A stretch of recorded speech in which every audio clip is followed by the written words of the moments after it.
So after taking the Shadow Liner, looks like we have arrived at yet again another station. Coming from the under, looks like we have a couple more intimidating goons right there. We have a little bit of an ambush. This is a little bit scary. An item box up there in the corner. I guess we have no choice but to confront these goons.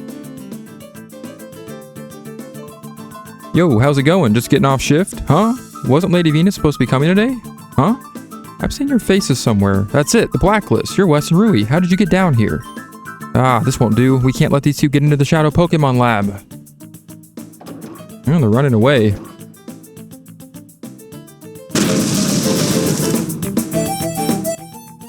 Well, that's a little bit startling. Looks like the door was blown completely off, so I guess we can get this item box in the meantime. Kind of ignore the little bit of the seriousness going on there. We found the U-Disc, so I guess that means that we have another direction that we can actually take with that UFO machine back in the under. I'm going to go ahead and actually take this time to sort through my key items here. I have a little bit of OCD, and I think having some of these items in a specific order makes it a little bit better. It kind of eases my brain a little bit. So yeah, we actually have the third directional disc that we can actually use back at that UFO machine. So very nice. But for now, I guess we have to confront the explosion head on. Man, that door does not look safe to use, but we're going to go right through it anyways. Here we go. Huh. Take that and weep. You'll never be able to chase us now. Whoa. Don't you think that was overdoing things a little? It's too late now. Come on, let's skedaddle. What cowards. Man, they blow up like this building, and part of it at least, and they don't even have the courage to do anything about it. But over here we will find a main gate key, and that is actually the key that we need in order to access the Shadow Pokémon lab. So very nice. And believe it or not, that was actually one of the rooms in the lab. Yeah, this is actually the Shadow Liner, which takes us to the Shadow Pokémon lab.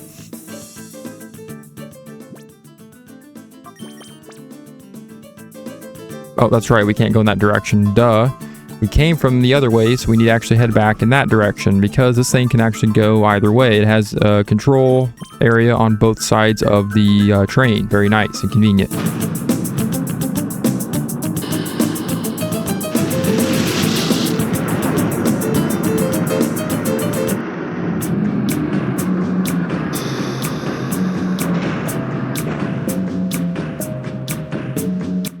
So we have now arrived back in the under. You can tell by the music change. So yeah, we got a little of a sneak peek of the Shadow Pokémon lab a little bit. Just one room that was shown there. But now that we have the main gate key, we can actually travel back to the actual entrance of the lab and explore a little bit of the source of where these Shadow Pokémon are being created. So let's go ahead and take this elevator, because this is now accessible to us, unlike before.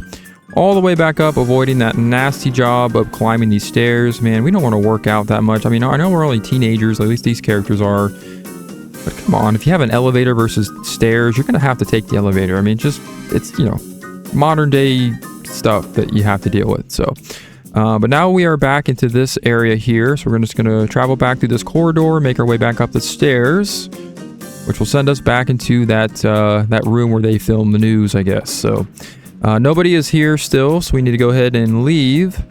This will take us back into the main area in the under. So now we're going to take our little nifty elevator thingamabob back over to the main central part of the under, because if you remember, we actually have another disc, directional disc, that we can actually take. Is that right? You got 3 of them UFO operating discs? Makes me wonder how many there are in all. I'm not sure, but there's already 3 of them, so I guess that means that we have a few more left to find.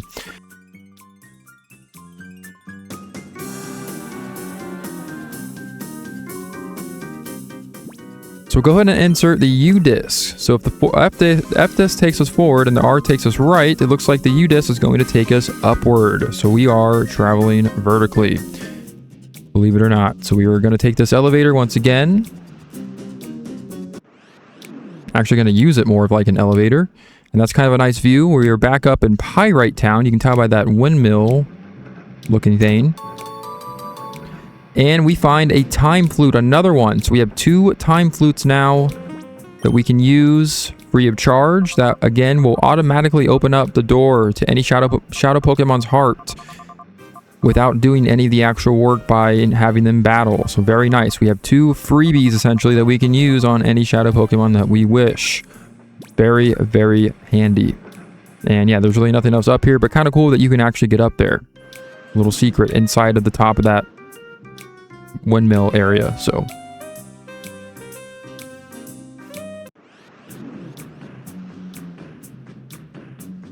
All right, now we are back in the Under.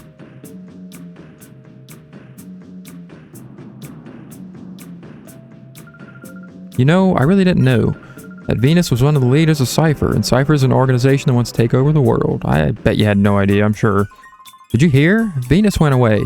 I should go up top since there's no one here to scold me if I do. I haven't been up there in so long. So it sounds like some of the citizens here in Pyrite, or in the Under, want to go back up to Pyrite.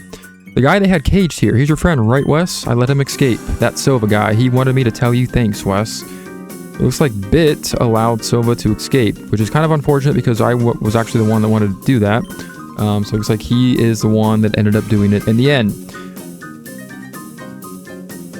Which is good news because our friend Silva is now a free man once again. And now that we have access to the Shadow Pokémon Lab, we are free to go and explore that.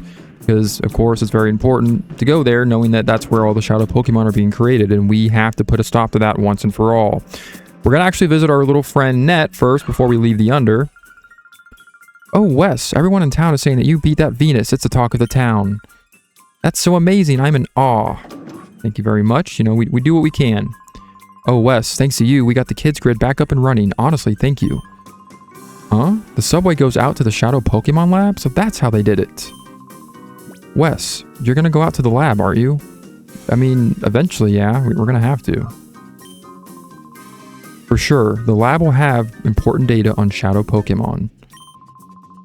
It doesn't matter what it is. If you find any sort of data, please be sure to bring it back here.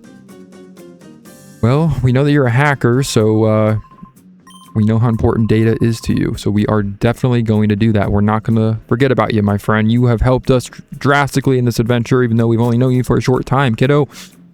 But now that that's said and done, yeah, like I said, we can access the Shadow Pokémon Lab, and that is actually where we need to go to progress the main story. However, I feel that it is time to actually do something else. I think that I am still a little bit under-leveled overall within my team.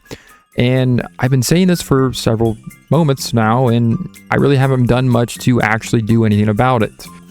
Now is that time where I think it is the perfect opportunity to go and train a little bit more back at Mount Battle.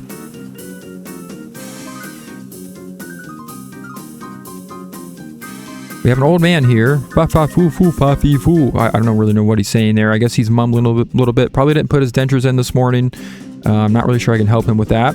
I actually did not go over on this side of the Under yet. If you go inside of here, what looks like the outside of a Chinese restaurant is actually an herbal medicine shop. Yeah, herbal medicine works great. So this shop essentially has herbal medicine. I have to say, she has some interesting looking things kind of on display around here.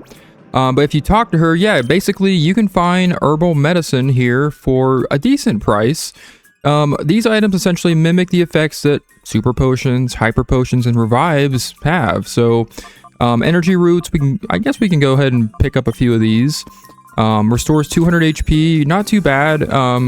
They also have revival herbs, which are actually better than revives. They are pretty pricey. They will fully revive your Pokemon to full health, unlike revives, which only revive your Pokemon a little bit, not to full health. So very nice, and I think actually worth stopping by in between battles. Can you believe it? Lady Venus apparently left town in a real hurry. Does that mean she won't get to go see any more we won't get to see any more Shadow Pokemon? Well, I hope so, because I think it's kind of exhausting the fact that these trainers are giving them out all over the place. Truth be told, I once won a Colosseum challenge, but this Makuhita took a dislike to the Shadow Pokemon. There was no way of making double battles work. I ended up giving back the Shadow Pokemon to Lady Venus. I owed it to this cute fellow here. Is that right, Makuhita? Mako. Alright. So yeah, that sounds like, yeah, more trainers did get handed out Shadow Pokemon. We did learn this before, when we visited this Colosseum the first time. It looks like pretty much almost every Colosseum in the Ore region are exposed to a little bit of criminal happenings here, so I guess that's unfortunate. But now we are finally leaving the Under. So as you can see, yeah, we can actually leave the Under and we can actually go back to it separately from Pyrite Town there on the map. So anytime we wish, we can go right to the Under at free will. Shadow Pokémon Lab, a secret lab run by the criminal syndicate Cipher to study and develop Shadow Pokémon. It has now been renamed. It is no longer a mystery. We know exactly what is going on there, and that is our next stop in the main story. However, one more thing I actually forgot to do when I was still in the Under. We're actually going to go back in. We're actually going to go back down to do it.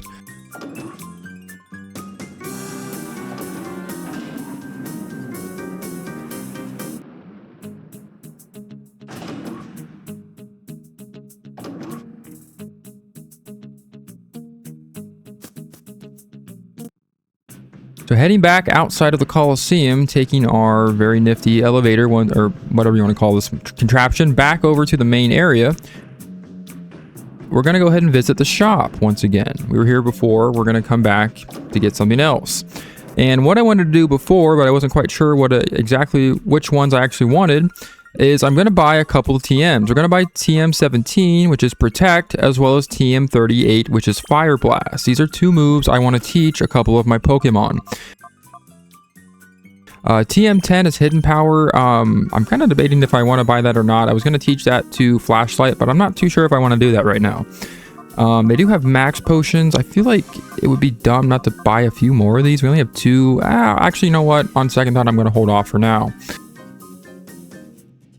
So yeah, we went ahead and bought those TMs, so it's time to go ahead and teach those to some Pokemon in my team. First one, TM17 Protect. Negates all damage, essentially, blocks any damage from being hit by whichever user uses it. We're going to teach that to Flashlight, because I think it is a nice move to pair up with another move that Marcia is going to learn later down the line. And what I'm going to get rid of is Thundershock, because who the hell needs Thundershock when you have Thunderbolt, which is way stronger and essentially just the upgraded version of it. So bye-bye Thundershock and hello Protect. Next up is TM38 Fire Blast. We are going to teach this to a Pokemon. And that Pokemon is going to be Cotton Swab, because I have decided I want to add some type coverage to it. So for now, we are going to actually get rid of Safeguard.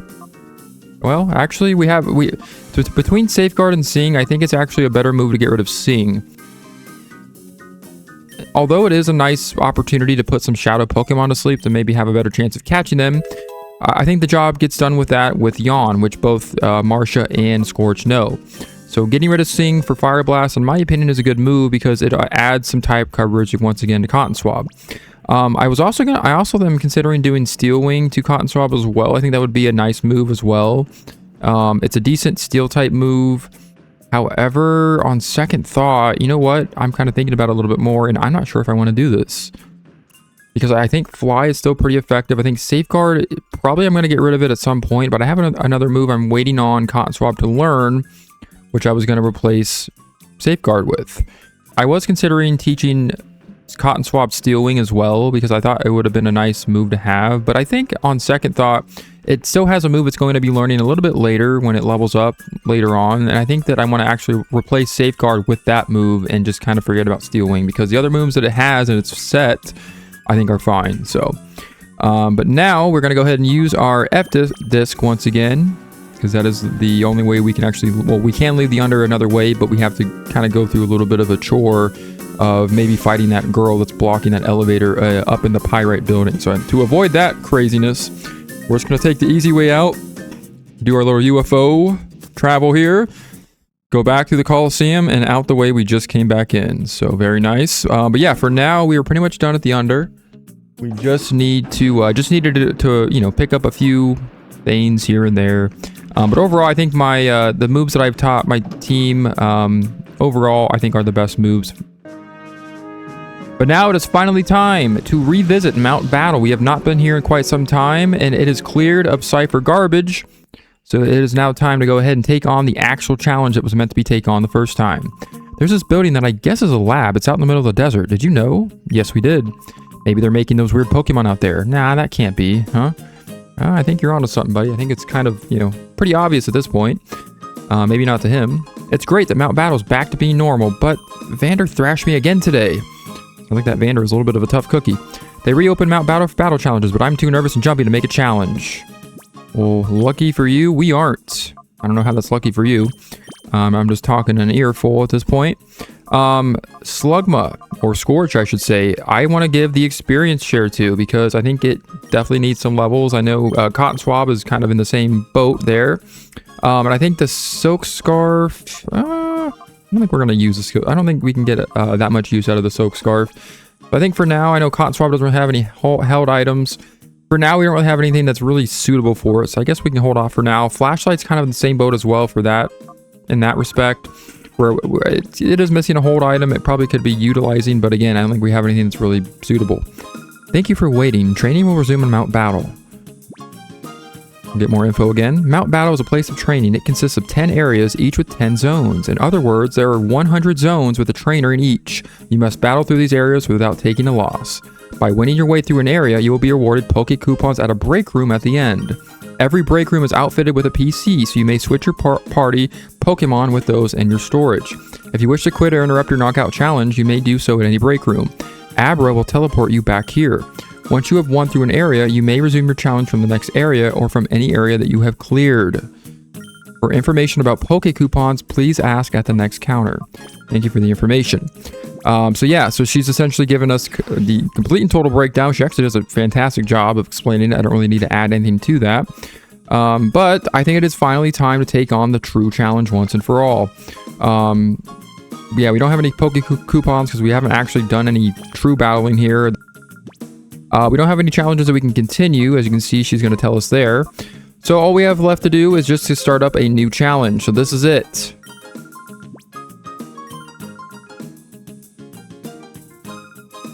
Rui's going to wait outside for us, and we're going to get this thing going.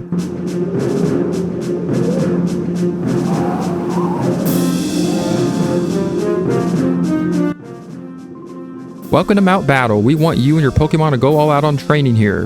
Let's begin. Alright, so I have actually made the decision to go ahead and speed along all of these battles other than the actual area leader fights. Mainly because it's a little repetitive and pretty redundant to show all these when we've went through, especially this area, the very first one. We've already came through here once, although the trainers are completely different than they were the first time, I do believe.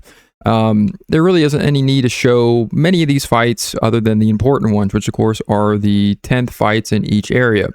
So I guess I can talk a little bit more about Mount Battle and why I decided to come here now instead of maybe doing it at a different time or saving it all for one consecutive run. Mount Battle is pretty interesting, and I know I talked a little bit about it the first time we were here, but I guess I will kind of go over it a little bit more since, you know, we have returned and we are actually taking on each challenge for reals this time.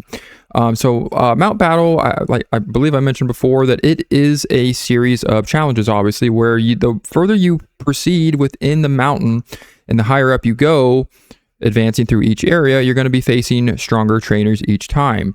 Now, the level spike is a little bit different between each area. You might have a spike of, maybe 5 to 10 levels higher, or some areas, especially when you get, much later on, especially when you advance much later on within the challenge, is a pretty high spike in levels. But that's probably not going to happen at least until I want to say area 5 or 6, I want to say, is where it kind of starts to get a little bit up there in levels, I would say. But for the most part, these first 4 or 5 areas are going to be trainers that are going to have Pokemon in like their levels. I don't know, you can see right here, there's less than level 20.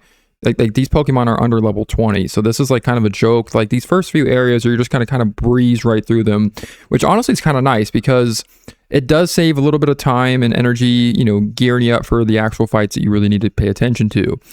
Even some of the area leaders starting off in these first few areas are also going to be kind of a joke, especially knowing that this point in the game, which I guess you could have returned here anytime after taking on Dakin when he was here, are going to be, they're pretty much not going to come close to where you are in your current levels. At least I hope so, if you have kind of been using the same team, all the way up until this point. For me, I think it's a great opportunity to go ahead and grind some levels because, like I said before, I am in desperate need of doing that. So I decided to come back here now because I thought it was the best opportunity to do so, since the Shadow Pokémon Lab, from what I remember, they have a lot of high level Pokemon. And what I mean by high level is, from levels like 40 and onwards, if I remember correctly, or it's at least very close to that. And as you can see, most of the Pokemon in my team haven't even hit level 40 at all.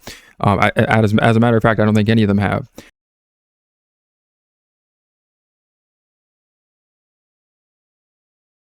All right, so we have now advanced to to the 10th trainer in Area 1, and this is actually Vander. We met him before when we were here the first time.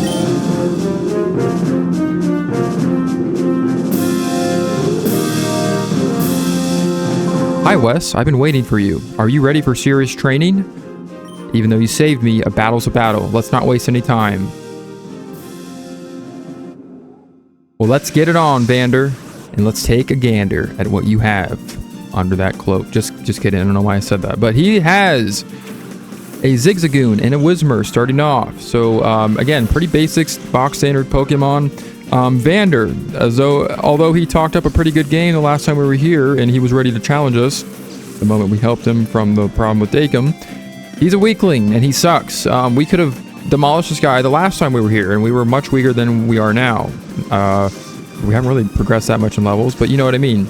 Yeah, so as you can see, he is a little bit of a joke. Obviously, he's kind of just like the main mascot of this place to kind of remind you that you can come back here seriously and, you know, grind up some levels, take on some challenges, things like that.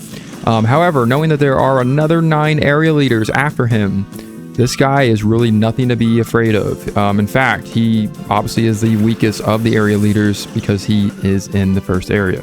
Not his fault, you know, he's decided to do this, so... but it's kind of sad that he doesn't even really have many evolved Pokemon. In fact, I don't think any of his Pokemon are evolved at all. So he's kind of a joke, but, you know, he's the first example of what an area leader kind of is.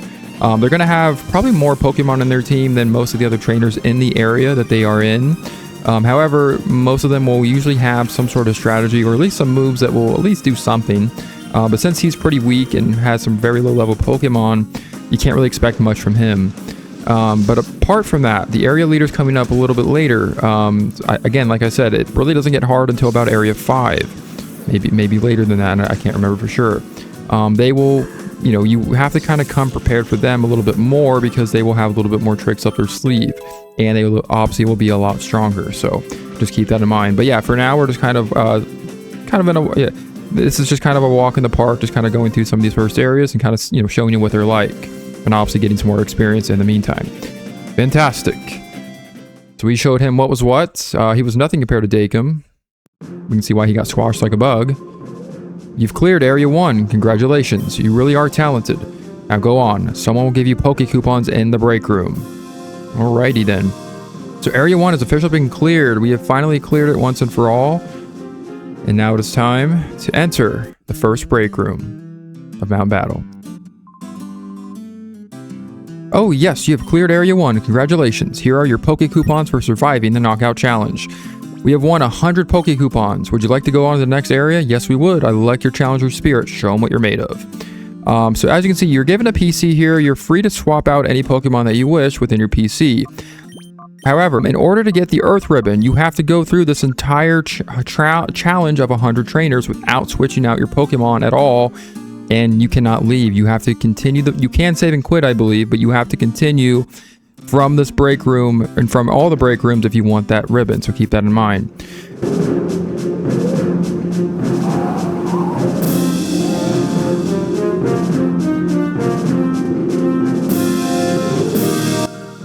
I'm your first opponent in Area 2. Here we go. Time to speed things up.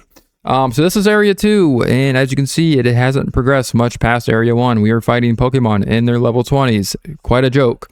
But again, since we have to clear every trainer in this challenge to get what we need to get, we're going to breeze through this as fast as humanly possible, and yeah, we still have to put up with it.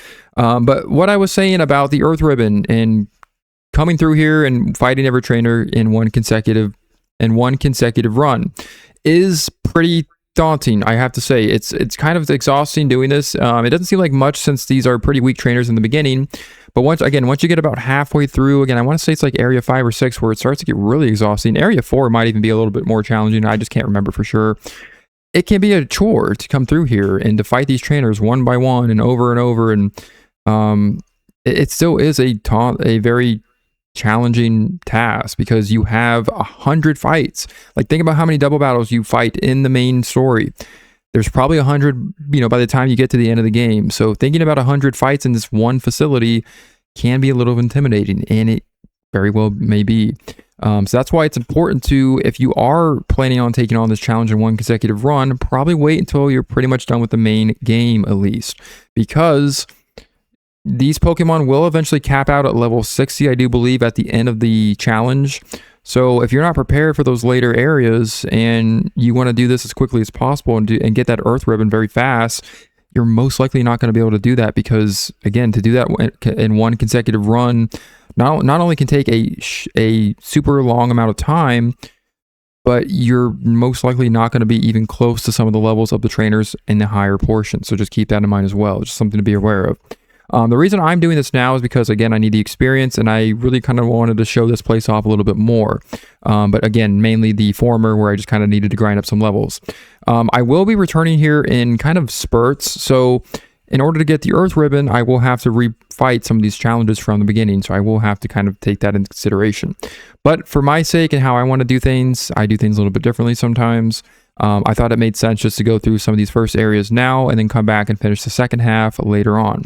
My plan is to finish all the way until the end of Area 5. So once we have beaten the 5th area leader, we will go back to resuming where we were at in the main story, taking on the Shadow Pokémon Lab, and of course, continuing a lot of the main story, because there still is a good chunk left to do. So that being said, this episode and the next episode afterwards is going to be, I guess you could consider, filler, and it will not be tackling any elements of the main story. So if that's something you're not into, you might want to skip over a couple episodes, just saying. But I thought it was important to take the time to do this now, because once again, we need it. We need it, baby. We need it. But yeah, other than that, there really isn't a lot left to say about this place. I'm going to try to hopefully find some things to talk about during this little sped up portion. Again, I'm going to speed through all these regular trainer fights, numbers 1 through 9, in all these areas, or at least till the end of Area 5, because that's what we're tackling now. And we'll see how much we can get done in this one episode. I'm probably going to have this in at least 2 episodes in this run that we're doing now. So most likely after Area 3 is where we will kind of end this episode. So we're almost at the end of Area 2, so we're not doing too bad here. I am, of course, recording this commentary right now that you're hearing, kind of separately from my actual gameplay recording here. You can tell because my voice would be sped up, if it wasn't. But yeah, I thought it would make sense to kind of do this now, and I'm just hoping this, works out for the best. I'm hoping I don't end up maybe a little too over-leveled by the end of this, but we'll see. It is now time to advance to the next zone, and it is Area Leader 2. This guy looks like he's ready for a tussle.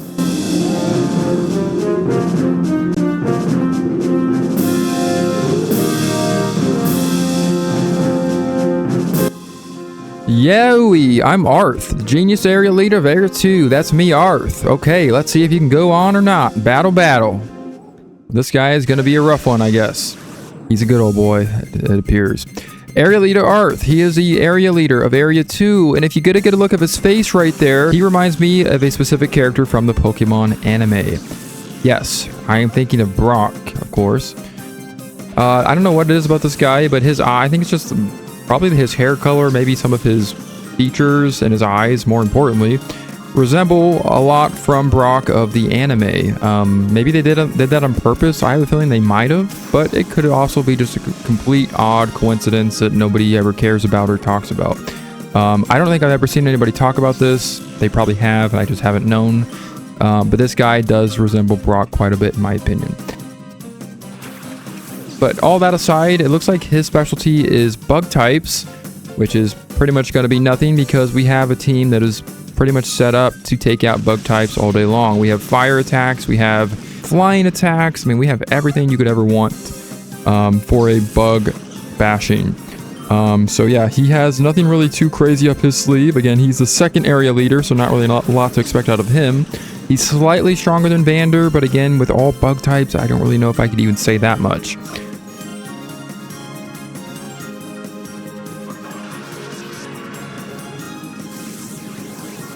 We're taking him out in one hit. We're taking all of his Pokemon out in one hit, just like we did with Vander pretty much. So, again, this guy isn't really a lot to sweat over for the most part. He does look really cool, I will say. He looks pretty badass. So I'm kind of disappointed they made him Area 2 leader instead of like Area 6 or something, because I feel like this guy could have been a lot more intimidating and even more powerful if they had given him a much stronger Pokemon team and maybe saved him for a later area. Just my opinion, just throwing that out there, but I think that would have been cool because his design just looks more badass. Like he's a little bit more elite than some of these other trainers that are in here. So that's just me. As you can see, he is just down to Anorith here. So we'll kind of clean this up very nicely and kind of finish things off here. We're gonna go in for another Fire Blast. We missed, but I think it's very it is very nice to have Fire Blast on Cotton Swab because once again, type coverage is always important in any Pokemon game, even this one. And I think that any Pokemon that we face that might have like ice moves, like maybe some ice Pokemon, for example. Altaria is part dragon type, so having ice moves struck at us is a bad thing. Having a nice type coverage against that with Fire Blast is really a good answer to that solution, or to that problem.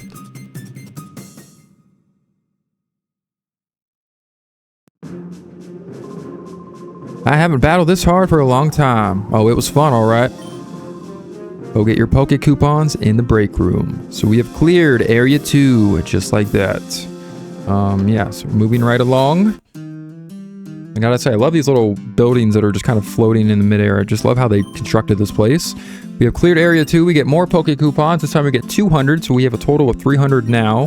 There are a couple of prizes I do want to spend my Poke Coupons on, but unfortunately we are not even close to accumulating, or we're not even close to the total amount of Poke Coupons that we need to get those. Hi, welcome. Area 3 begins here. All ready to go? Let's start. This guy is going to be our introduction to Area 3. As you can see, once again, not much of a level spike. Again, we are not even coming close to anything challenging yet, and we are in Area 3, so keep that in mind. But yeah, going back to what I was saying about type coverage, I think it's important to have that in this game, especially because, once again, you are limited to the amount of Pokemon that you are able to catch. So some Pokemon in this game, especially my Slugma, Scorch, for example, can have a lot of weaknesses. So having certain moves on them that can counter those weaknesses is always good because you never know when those are going to come in handy. Just saying, even though I voluntarily caught Slugma as a way to show that I am not afraid of a challenge in this game, I'm still not a dummy, and I know enough about Pokemon to know that without the right movesets, things could go pretty horribly. So I need to, kind of show that I know a little bit about Pokemon, even though I'm not an expert. I will say that, but I know enough to be dangerous at least. So I don't know. I don't even like that saying. I don't know why I said that, but I did. Yeah, but it's actually funny because I used to work at a consulting company where we sold jobs to people that worked in IT. And one of the guys I would always overhear, one of my coworkers, on a phone call. We were basically salespeople in this job. One of the conversations I would hear him kind of talking about a lot, he would always say, I would essentially hear him, mentioning some of the skills that were needed for a specific job and kind of going through, specific programming languages, since that's what's, one of the requirements for, some of those jobs. And he would always essentially explain the, specific program language, and he would describe his skill set as, I don't know a lot, but I know enough to be dangerous. And that was the first time I had ever heard like that phrasing being said in that way. I was a lot younger back then. It was like my first professional job after college. And I always was scared when he would say that because I didn't know exactly what he meant. I don't know a lot, but I know enough to be dangerous.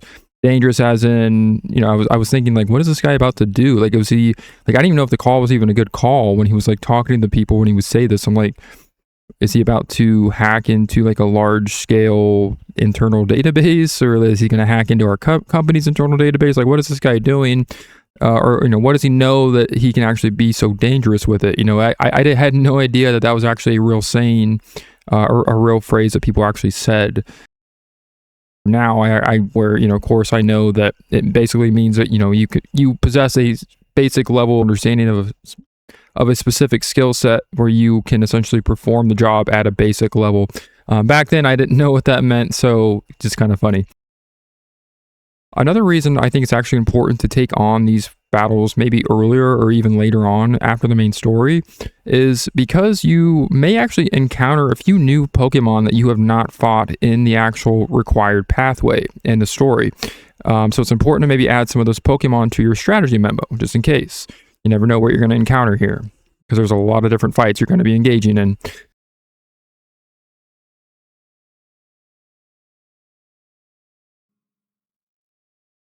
But now we have Area Leader 3.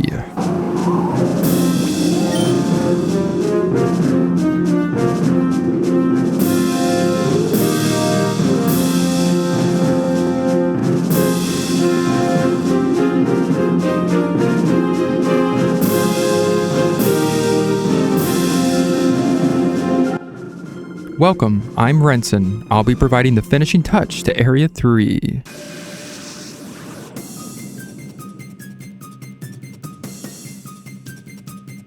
This is Area 3 Leader Renson. Her specialty, as you can see with her starting off with a Staryu and a Horsey, is going to be the water type.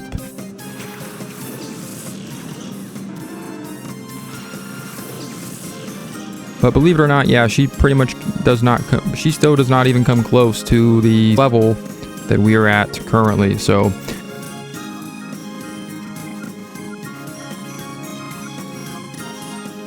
I'm actually going to go ahead and withdraw Scorch. I don't really see it being that useful against two water types. It's probably a red flag right off the bat to have Scorch out on the field at that time. So we're going to actually substitute in Flashlight instead. I think that's a much better pair up, obviously. Marsha, I think it's fine to keep out. We can go ahead and put one of her Pokemon to sleep. That way we can kind of make fine work of this fight.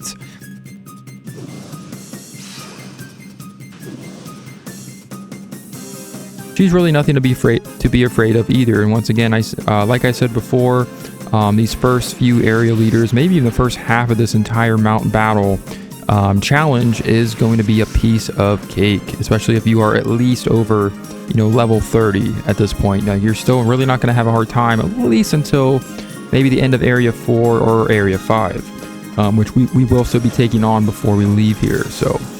But now that we have Flashlight out on the field, we can go ahead and flash a few Thunderbolts at her water types, electrify the hell out of them, and make fine work of this battle. And now she's going to send out Corphish, who we've seen before. We know it's a pretty weak Pokemon overall. Can't really stand up to really many attacks, let alone a Thunderbolt. Staryu is asleep, and that's really the only Pokemon that could probably do really anything to us, even though it most likely wouldn't be able to regardless.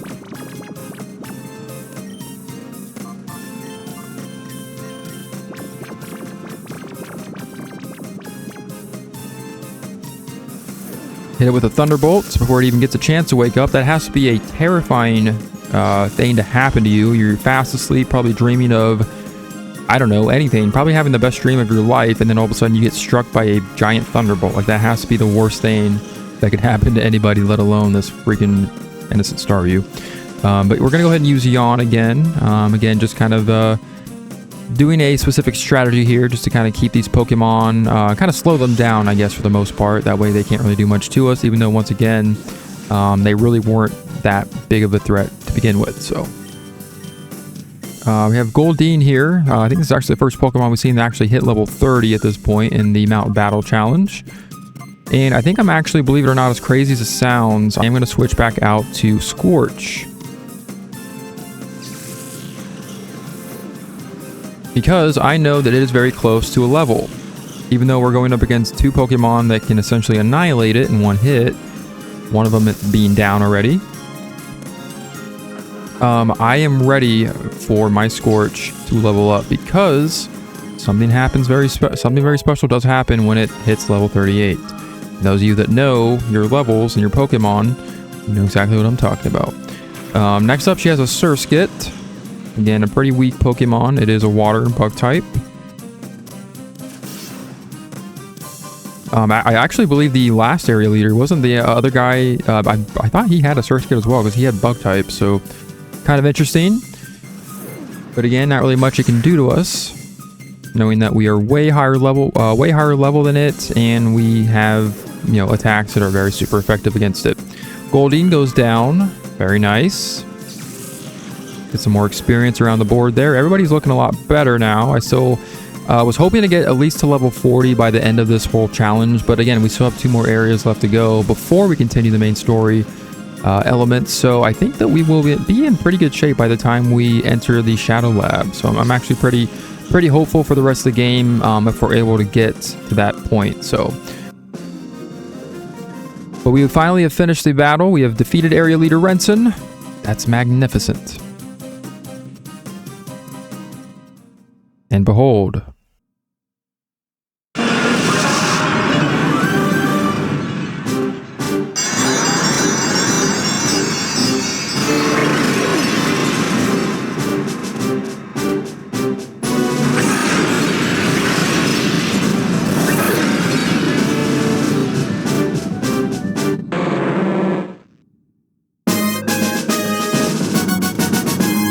My beloved Scorch has finally evolved into a Macargo. Ah, I've been waiting for that to happen for such a long time. It makes sense. After all, you were good enough to reach here. Go on to the break room and get your Poke Coupons, you little champ. Alright, so we have officially cleared Area 3. Scorch has finally evolved. That is actually the last Pokemon in our team to evolve. Oh yes, we have cleared Area 3. Here's our Poke Coupons. We get 400 additional Poke Coupons, bringing our total now to, what is it, 700? Would I like to go on to the next area? I absolutely would, but we're going to save that one for the next episode. So next time on Pokemon Colosseum, we are going to continue making our way through the Mount Battle Challenge, at least until the end of Area 5, and then we will continue with the main story. But until next time, I will see you later.